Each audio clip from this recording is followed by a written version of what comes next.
नमो तस् भगवतो वरहतो सम्मा संबुद्धस्स। विश्ववंदनीय विश्वशांतिदूत प्रज्ञा शील समाधीचे उद्गाता महान करुणावान करुणेचा सागर तथागत सम्यक संबुद्ध, ज्या तथागताने संपूर्ण मनुष्य प्राण्यांच्या हितासाठी, सुखासाठी आणि कल्याणासाठी ज्या सद्धम्माची निर्मिती केली, असा सद्धम्म, त्या सद्धम्माचा सातत्याने प्रचार आणि प्रसार करणारा सदा पूजनीय भिक्खू संघ, बुद्ध धम्म आणि संघ या महान तीन रत्नाची आम्हा सर्वांना माहिती करून देणारे, आम्हा सर्वांचा आधारस्तंभ, भारतीय घटनेचे शिल्पकार बोधिसत्व गुणपेतंग डॉक्टर बाबासाहेब आंबेडकर यांच्या धम्मक्रांतीमध्ये संपूर्ण जीवन समर्पित करतो। आज या मंगलमय प्रसंगी आपणा सर्वांच्या हितासाठी, सुखासाठी आणि कल्याणासाठी अत्यंत महत्त्वपूर्ण असा उपदेश देण्याचा प्रयत्न करतो। भगवंतांचा जो सद्धम्म आहे, या सद्धम्मामध्ये असंख्य उपासक आणि उपासिका बौद्ध साहित्यामध्ये अजरामर झालेल्या आहेत। त्यामध्ये विशेष रूपाने ज्यांचं नाव या सृष्टीमध्ये अगदी एका क्षणाला हजारो करोडो वेळेस म्हणजे घेतल्या जातं, असे महान महाउपासक अनाथ पिंडक असतील, महाउपासिका माता विशाखा असेल। बौद्ध साहित्यांचं जिथे जिथे कुठे वाचन होत असेल, जिथे जिथे कुठे धम्मदेशना होत असेल, तिथे तिथे संपूर्ण विश्वामध्ये माता विशाखा अनाथ पिंडक यांचं अगदी क्षणाला नाव घेतलं जातं। कारण त्याचं कारण तसं आहे, त्यांनी जे केलेलं कुशल कर्म, त्यांनी केलेलं पुण्यकर्म हे महान आहे, असीम आहे। आणि अगदी 2600 वर्षापूर्वी त्यांनी जे कर्म केलं, त्या कर्माचं फळ आजही या सृष्टीमध्ये त्यांना मिळत आहे। आणि भगवंत असे म्हणतात की जे आपण कर्म करत असतो, त्या कर्माचं फळ आपल्याला सदा सर्व काळ या विश्वामध्ये मिळत असते। आणि म्हणून आज या मंगलमय प्रसंगी, आजच्या धम्म देशनेमध्ये ज्यांना हा बहुमान मिळाला, जो की भगवंताचा उपस्थापक म्हणून ज्यांची बौद्ध साहित्यामध्ये विशेष रूपाने व्याख्या केली जाते, महाउपासक म्हणून ज्यांना बौद्ध साहित्यामध्ये हा सन्मान मिळालेला आहे। आजची ही जी धम्मदेशना आहे, अत्यंत महत्त्वपूर्ण अशी धम्मदेशना आहे। आज या धम्मदेशनेमध्ये अनाथ पिंडक अर्थात सुदत्त यांचं जीवनचरित्र, बुद्ध धम्म आणि संघ या तीन रत्नांचा प्रचार आणि प्रसार करण्यासाठी अनाथ पिंडकाने जे योगदान दिलेलं आहे, ते अत्यंत महान असं योगदान आहे। त्यांच्या संदर्भामध्ये, त्यांच्या चरित्राच्या संदर्भामध्ये आपण या ठिकाणी बघत आहोत। आपण बघतो की सुदत्त श्रावस्ती या शहरामधील वास्तव्य करणारा होता। राजा प्रसेनजित यांचा कोषाध्यक्ष म्हणून त्यांची ख्याती बौद्ध साहित्यामध्ये आपल्याला पाहायला मिळते। परंतु त्याच्याही पलीकडे जाऊन बुद्धांचा एक महाउपासक, बुद्धांचा उपस्थापक म्हणून त्यांची ख्याती बौद्ध साहित्यामध्ये अजरामर आहे। सुदत्त हे त्यांचं नाव असते, परंतु असंख्य गोरगरिबांना पिंड देत असल्यामुळे, दान देत असल्यामुळे त्यांचं नाव अनाथ पिंडक अशा प्रकारे पडत असतं। आणि त्यामुळे सुदत्त त्यांना कोणी बोलत नाही किंवा सुदत्त म्हणून त्यांच्याशी फारशी ओळख नसते, तर अनाथ पिंडक म्हणून संपूर्ण श्रावस्ती शहरामध्ये नव्हे तर मगध देशामध्ये त्यांना ओळखलं जातं। कौशल देशामध्ये सुद्धा त्यांना अनाथ पिंडक म्हणून ओळखला जाते. एक वेळचा प्रसंग आहे तो मगध देशामध्ये, जिथे त्याची बहीण एका श्रेष्ठीला म्हणजे दिलेली असते.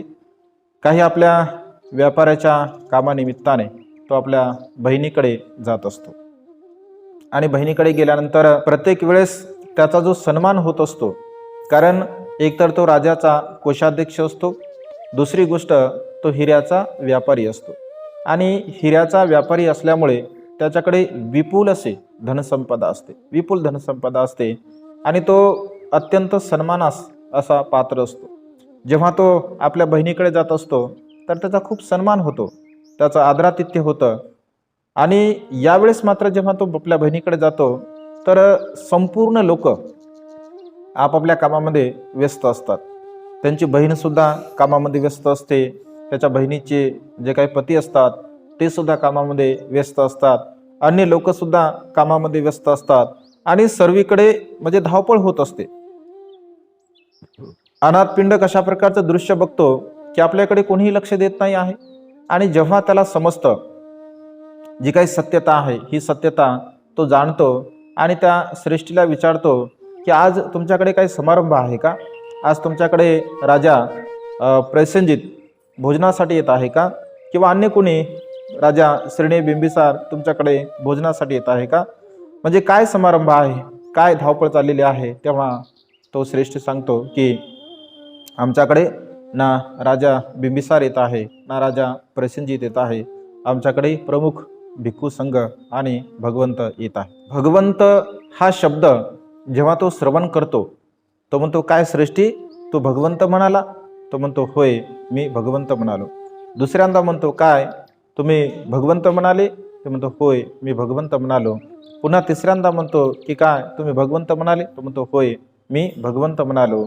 अशा प्रकारे भगवंत हा शब्द या सृष्टीमध्ये ऐकणे अत्यंत दुर्लभ आहे, अत्यंत कठीण गोष्ट आहे आणि अशा भगवंताचं दर्शन घेणं अत्यंत कल्याणकारक आहे.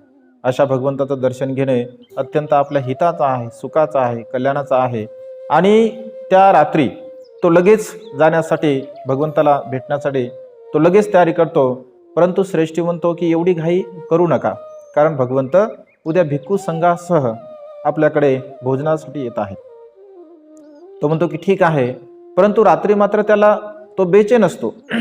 त्याला असं वाटतं की भगवंताला आपण कधी कधी भेटावं, भगवंताचं आपण दर्शन कधी कधी करावं, असं त्याच्या मनामध्ये म्हणजे एक भावना उत्पन्न होते. आणि असं म्हटलं आहे, रात्री तो दिवस उजाडला आहे असं म्हणून तो अनेक वेळा रात्री उठत असतो आणि शेवटी मात्र तो अंधारामध्येच भगवंताला भेटण्यासाठी, ज्या ठिकाणी भगवंत राजगृहामध्ये वास्तव्य करत असतात त्या ठिकाणी तो जातो.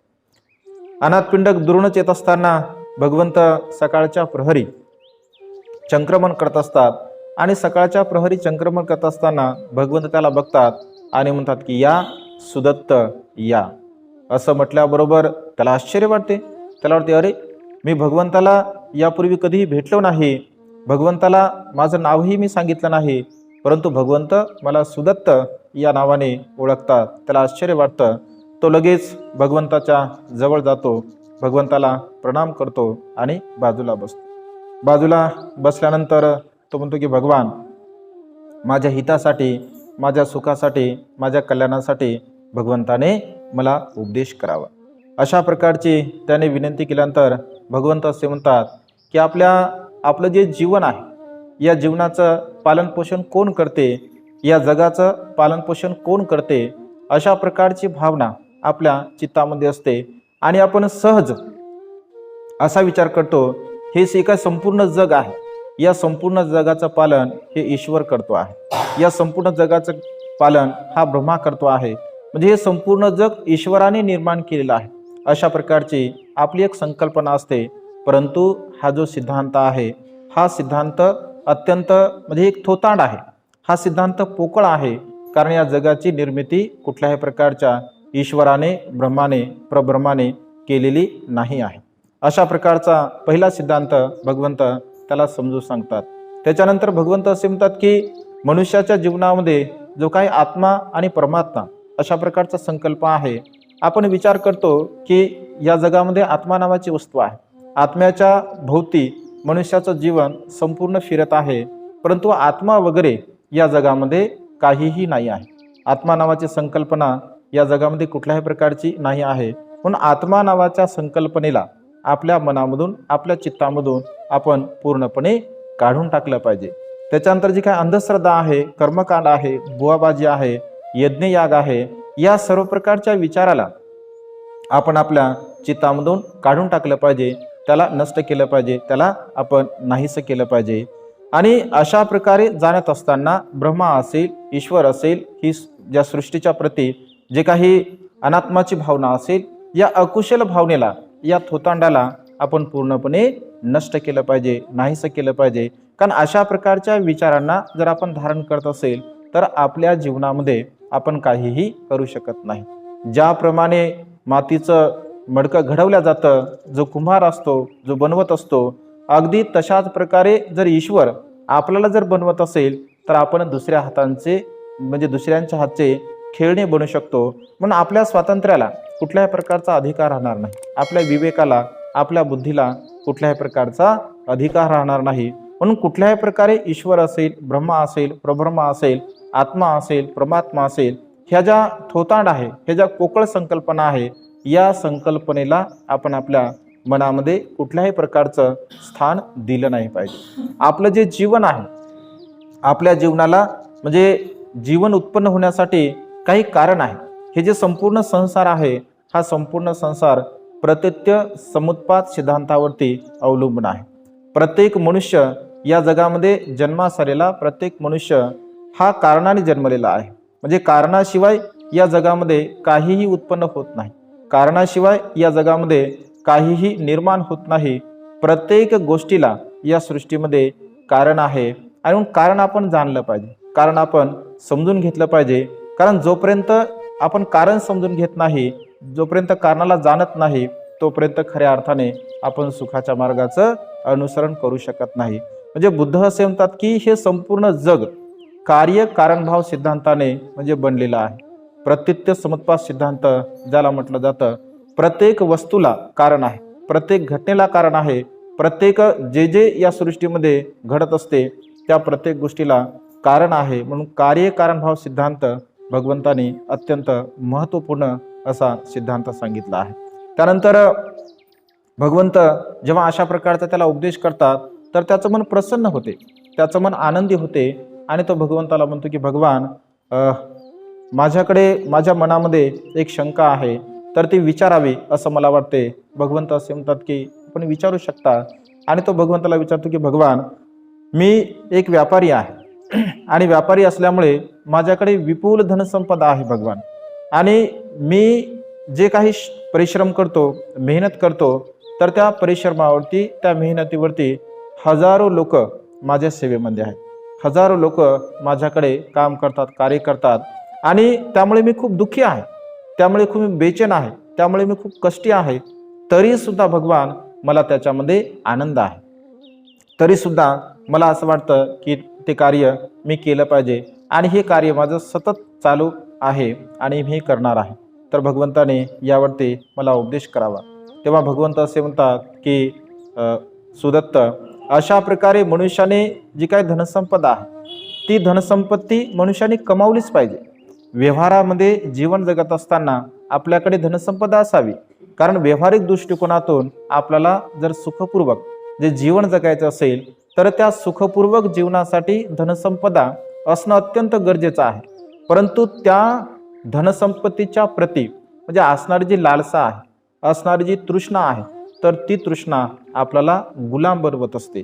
मग त्याच्यामध्ये ती तृष्णा नसावी, त्याच्यामध्ये आपण आसक्त नसावे.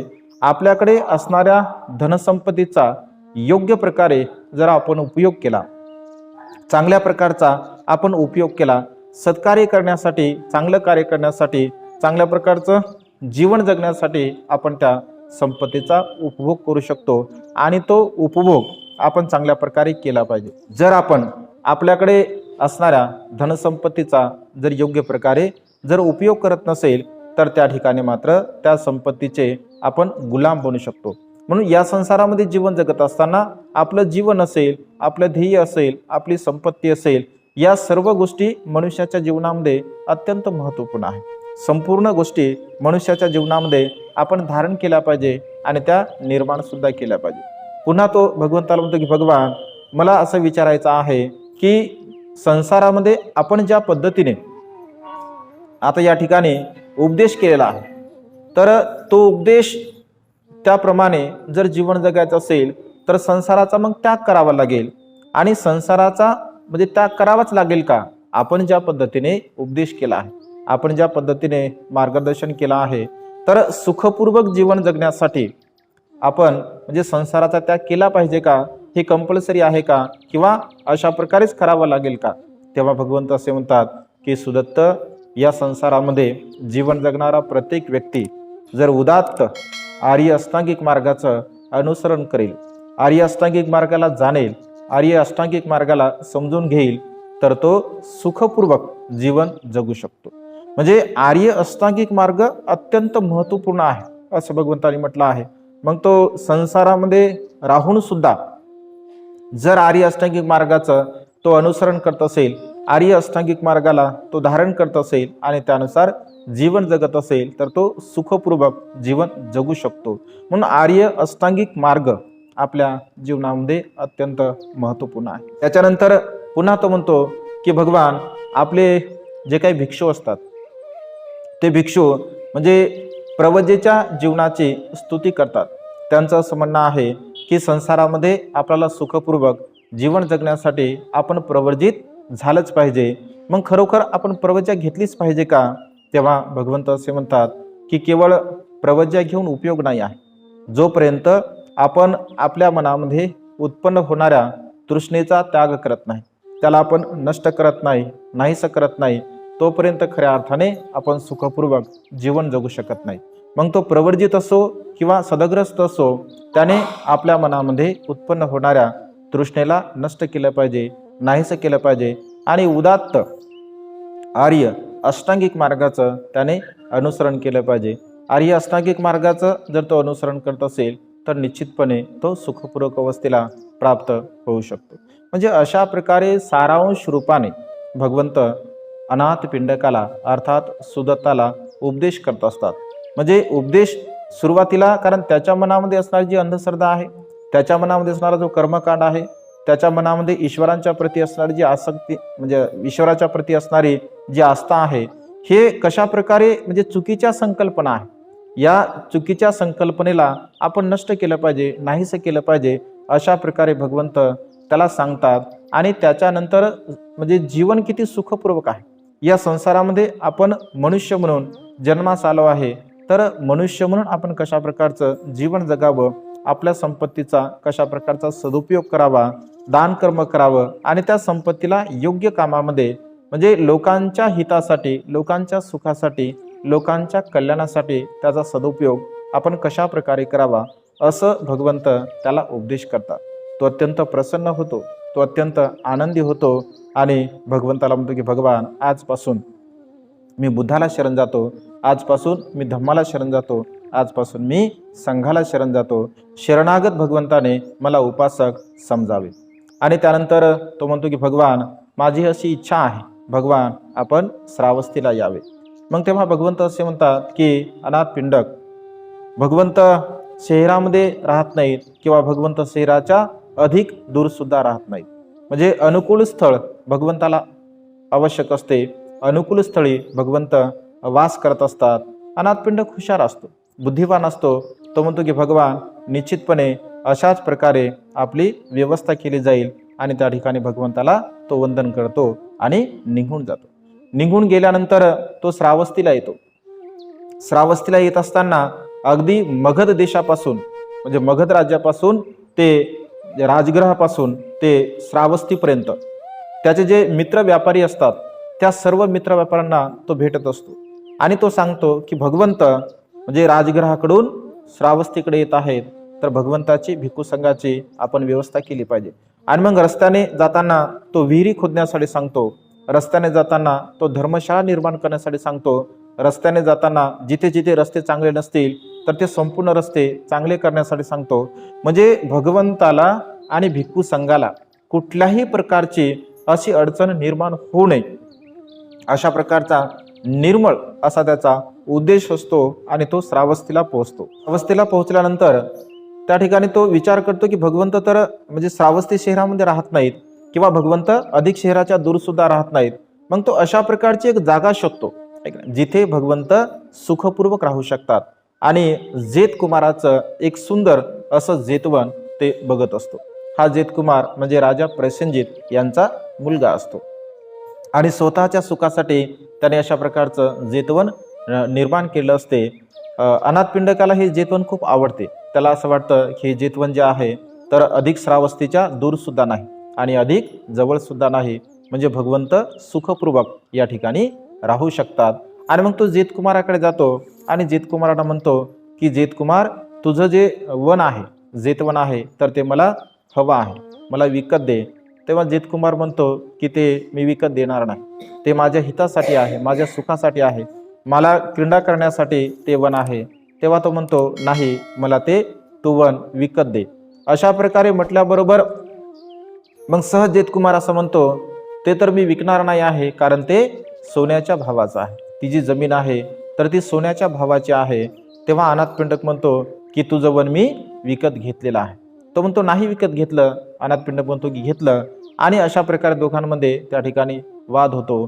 पुन्हा तो वाद म्हणजे जे काही पंचायत असेल किंवा जे काही न्याय निवाडा करणारे लोक असतील तर त्यांच्याकडे जातो आणि त्यांच्याकडे गेल्यानंतर मग दोघांचाही वार्तालाप होतो.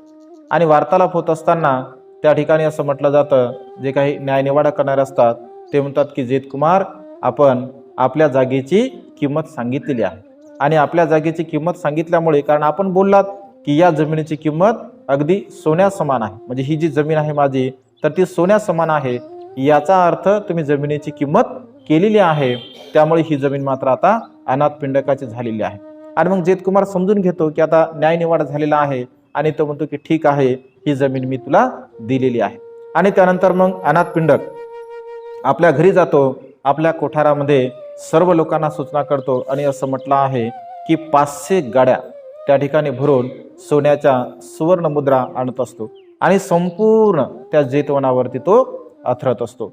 अशा जेतवनावरती सुवर्ण मुद्रा अथरत असताना म्हणजे ही आश्चर्याची गोष्ट असते. लोक जेव्हा जेव्हा बघतात तर लोकांना आश्चर्य वाटते की अनाथपिंड काय वेडाचा झाला नाही, कारण तो जमिनीवरती सुवर्ण मुद्रा अंथरत आहे. आणि ही बातमी अगदी क्षणामध्ये संपूर्ण श्रावस्ती शहरामध्ये पसरते की अनाथपिंडक जेतकुमाराच्या जेतवन विहारामध्ये सुवर्ण मुद्रा अंथरत आहे.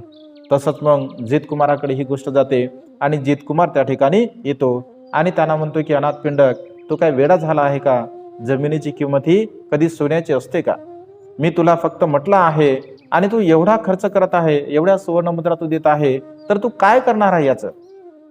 तेव्हा अनाथपिंडक अत्यंत नम्रपणे म्हणतो की जगाचे कल्याण करते, सम्यक संबुद्ध आणि त्यांचा भिक्खू संघ आपल्या श्रावस्तीमध्ये येणार आहे. भगवंतासाठी सुंदर अशा विहाराची मी निर्मिती करत आहे, भगवंत इथे वास्तव्य करतील.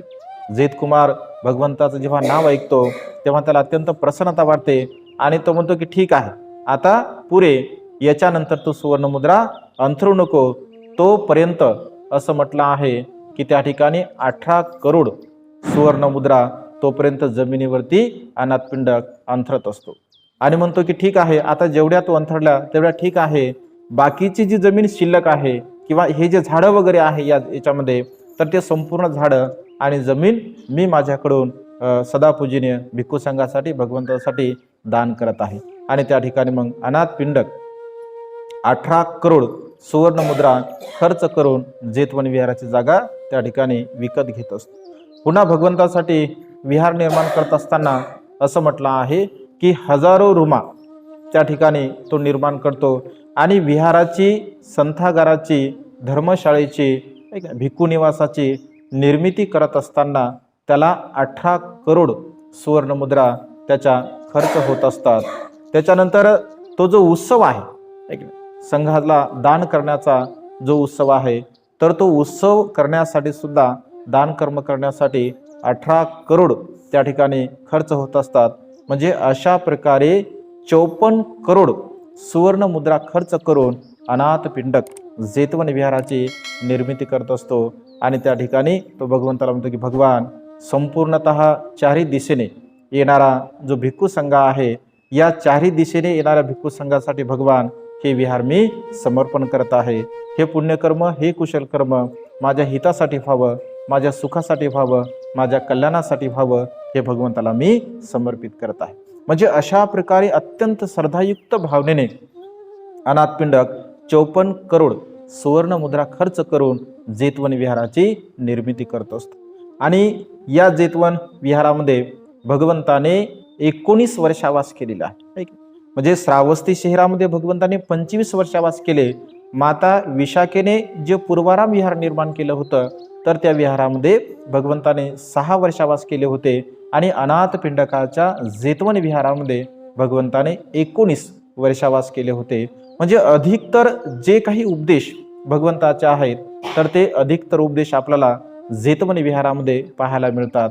आणि बघा, म्हणजे अनाथ पिंडकाचं मन किती उदार होतं, त्याचं मन किती उदार होतं, किती मोठ्या मनाचा अनाथ पिंडक होता. म्हणजे अनाथ पिंडकाने सर्व खर्च केलं, ऐक ना, सर्व खर्च केला अनाथ पिंडकाने. आणि विहाराचं नाव काय दिलं होतं? जेत विहार, ऐक ना. म्हणजे जेत विहार असं विहाराचं नाव होतं.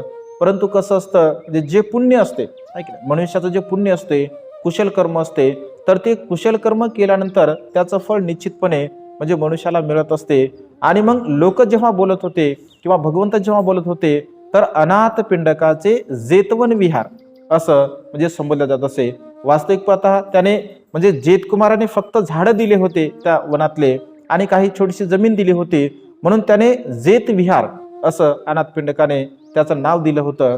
परंतु लोक मात्र त्या दानाला जाणत होते, त्या पुण्याला जाणत होते, म्हणून लोकांनी जेत म्हणजे अनाथ पिंडकाचे जेतवन विहार अशा प्रकारे त्याचं नामकरण झालं आहे. आणि अधिकतर आपण उपदेश बघतो की एवं मे सुतं एकं समयं भगवा सावथिय विहरती जेतवने अनाथ पिंडिकस. म्हणजे अनाथ पिंडकांच्या जेतवन विहारामध्ये भगवंताने अशा प्रकारचा उपदेश केलेला आहे. म्हणजे अशा प्रकारे आनंद भंतेने पहिल्या धम्मसंगतीमध्ये जेव्हा सुत्ताचं संगायन केलं आहे, तर प्रत्येक सुत्ताच्या अगोदर अशा प्रकारचं वाक्य आपल्याला पाहायला मिळते. म्हणजे त्या ठिकाणी जेतवन विहारामध्ये भगवंताने असंख्य उपदेश दिलेले आहेत. अनाथ पिंडक सकाळी आणि संध्याकाळी 2 वेळा भगवंताचं दर्शन घेण्यासाठी जात असे. आणि त्याची एक सवय असते अनाथ पिंडकाची आणि माता विशाखेची, जेव्हा जेव्हा ते विहारामध्ये जात असत, तेव्हा तेव्हा काही ना काही विहारामध्ये ते घेऊन जात असत. मग त्यामध्ये संध्याकाळची वेळ असेल तर गिल्यान पच्चे घेऊन जात असत. सकाळी जर वेळ असेल तर सकाळी यागू वगैरे म्हणजे घेऊन जात असत. म्हणजे सकाळची वेळ असेल तर नाश्त्याचा जो काही पदार्थ आहे, तर ते नाश्त्याचा पदार्थ विहारामध्ये घेऊन जात असत. संध्याकाळची वेळ असेल तर संध्याकाळच्या जे काही प्रसंग असेल, म्हणजे जे काही गिल्यान पच्चे असेल, तर ते घेऊन जात असत. खाली हाताने अनाथ पिंडक कधीही जेतवन विहारामध्ये गेला नाही.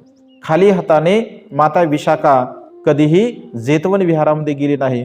किंवा अनाथ पिंडक जेतवन विहारामध्ये जात असतील किंवा म्हणजे पूर्वाराम विहारामध्ये जात असतील, कधीही खाली हाताने ते गेले नाही. आणि त्यामुळे काय होतं की नवीन जे म्हणजे श्रामणेर होते किंवा लहान लहान भंते होते, तर अनाथ पिंडकाची आणि माता विशाखेची ते आतुरतेने वाट पाहत असत, कारण ते काही ना काही खाण्यासाठी घेऊन येत असत. आणि त्यामुळे ते नेहमी विहारामध्ये काही ना काही घेऊन जात असत. असं म्हटलं आहे की अनाथ पिंडकाकडे दररोज 2000 भिक्खू भोजन करत असत.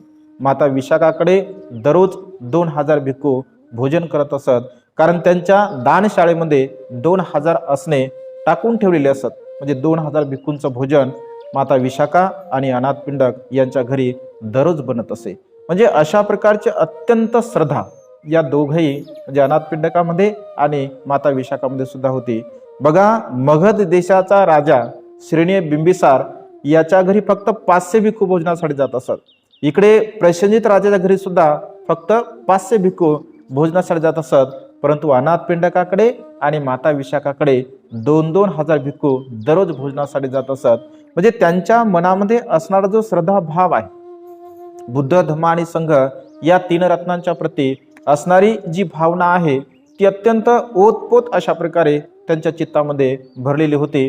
आणि अत्यंत श्रद्धेने ते भोजनदान देत असत। अनाथ पिंडकाने कधीही भगवंताला कोणताही प्रश्न विचारला नाही, कारण तो विचार करत असे की भगवंत हे राजकुमार होते, अत्यंत ते सुकुमार होते, आपण त्यांना प्रश्न विचारावा आणि त्यांना कशाला आपण त्रास द्यावा, अशा भावनेने त्याने कधीही शेवटपर्यंत भगवंताला एकही प्रश्न विचारला नाही। परंतु भगवंत मात्र असे विचार करायचे की हा श्रेष्ठी खूप धार्मिक आहे, याच्या मनामध्ये खूप श्रद्धा आहे, आणि जेव्हा जेव्हा तो भगवंताकडे येत असे तेव्हा तेव्हा भगवंत त्याला काही ना काही उपदेश करतच होते, म्हणजे नेहमी त्याला उपदेश करायचे। परंतु त्याने आपण होऊन कधीही भगवंताला एकही प्रश्न विचारला नाही, कारण भगवंताच्या प्रती त्याच्या मनामध्ये अगाध अशी श्रद्धा होती आणि त्या श्रद्धेच्या बलाने तो भगवंताला एकही प्रश्न विचारत नसतो। शेवटी असं होते की अनाथ पिंडक जे दररोज नित्य नियमाने दान कर्म करत असल्यामुळे, विहारामध्ये येत असल्यामुळे त्याचा जो व्यापार असतो तर तो ठप्प होत असतो, कारण व्यापारामध्ये मग त्याचा जे काही वेळ आहे तर तो वेळ त्या ठिकाणी देऊ शकत नाही, आणि अशा प्रकारे हळूहळू अनाथ पिंडकाकडे असणारी जी संपूर्ण संपत्ती नष्ट होत असते। बघा, जेव्हा तो पहिल्यांदा भगवंताला भेटतो तेव्हा असं म्हणतो की भगवान, माझ्याकडे एवढी धनसंपदा आहे की मला सुद्धा माहित नाही। म्हणजे एक वेळ अशी होती की तो म्हणतो की मला म्हणजे एवढी संपत्ती आहे की मला सुद्धा माहित नाही की माझ्याकडे किती आहे, आणि एक वेळ अशी येते की तो म्हणतो की त्याच्याकडली जी संपत्ती आहे ती पूर्णपणे संपत असते। आणि शेवटी एक वेळेस तो आपल्या दालनामध्ये म्हणजे गच्चीवरती बसलेला असतो आणि विचार करतो की भगवंताचं दर्शन घ्यायचं आहे, भगवंताचं दर्शन घेण्यासाठी आपल्याला जायचं आहे, आणि आपल्याकडे तर देण्यासाठी काहीच नाही आहे, खाली हाताने तर आपण विहारामध्ये जाऊ शकत नाही। आणि असं म्हटलं आहे की आपल्या गार्डन मधली एक टोपलभर माती तो घेत असतो, आणि टोपलभर माती घेऊन तो जेतवणी विहारामध्ये जातो। तिथे एक छोटंसं म्हणजे रोपटं लावलेलं असतं, तर त्या रोपट्याच्या बाजूला ती माती टाकत असतो आणि धर्मसभेमध्ये जाऊन बसतो। धर्मसभेमध्ये बसल्यानंतर भगवंत असतात, भगवंत जाणतात, पण तरी सुद्धा एक उत्सुकता म्हणून भगवंत विचारतात की आज अनाथाचा नाथ धर्मसभेमध्ये आला आहे, परंतु आज त्याने भगवंतासाठी, भगवंताच्या संघासाठी काहीही दान आणलं नाही असं वाटत आहे। तेव्हा अनाथ पिंडक म्हणतो की भगवान, जोपर्यंत अनाथ पिंडकाच्या श्वासामध्ये श्वास आहे तोपर्यंत असं कधीही होणार नाही की अनाथ पिंडक भगवंतासाठी आणि भिक्खू संघासाठी काही आणणार नाही। तेव्हा भगवंत असे म्हणतात की मग आज काय आणलेलं आहे? तेव्हा अनाथ पिंडक म्हणतो की भगवान, आज मी एक टोपलभर माती आणलेली आहे आणि एका छोट्याशा झाडाच्या बाजूला ती माती टाकलेली आहे। तेव्हा भगवंत म्हणतात की मग त्याचं काय होणार आहे? अनाथ पिंडक म्हणतो की भगवान, जी माती मी आणलेली आहे त्या मातीमध्ये असणारे जे पोषक तत्व आहे, त्या पोषक तत्वाच्या आधाराने ते झाड मोठं होईल, आणि ते झाड मोठं झाल्यानंतर त्या झाडाखाली एखादा भिक्षू बसेल, तिथे ध्यान साधना करेल, मग तो श्रोतापन्न होईल, सकृतागामी होईल, अनागामी होईल, अनंत होईल। अशा प्रकारे म्हटलं भगवंत असे म्हणतात की मग तुला काय लाभ आहे? तेव्हा तो म्हणतो की भगवान, मला माझ्या चित्ताला प्रसन्नता लाभेल, माझ्या चित्ताला आनंद मिळेल की या झाडाखाली बसून भिक्षू श्रोतापन्न झाला, सकृतागामी झाला, अनागामी झाला, अनंत झाला, भगवान माझ्या मनाला शांती लाभेल। म्हणजे भगवंताच्या प्रती आणि त्याचे दान कर्म करण्याच्या प्रती भगवंत असे म्हणतात की याला चित्त आणि चैतसिक अशा प्रकारे दान कर्म म्हटलं आहे। चेतनाहं कमंग भिक्कवे, चेतनेच्या आधाराने आपण जे कर्म करत असतो, म्हणजे प्रसन्न चित्ताने, आनंदी चित्ताने, ज्याला आपण आंतरिक भाव असं म्हणतो, आंतरिक भावनेतून आपण जेव्हा कर्म करत असतो किंवा कुठलेही कार्य करत असतो तर त्याचं महान आणि असीम असं पुण्यकर्म असते। म्हणून या संसारामध्ये अनाथ पिंडक हा अजरामर आहे। भगवंत असे म्हणतात की माझ्या दायकामध्ये, माझ्या उपासकांमध्ये अनाथ पिंडक हा सर्वश्रेष्ठ आहे, ज्याला महाउपासक अशा प्रकारची संज्ञा भगवंताने प्राप्त केली आहे।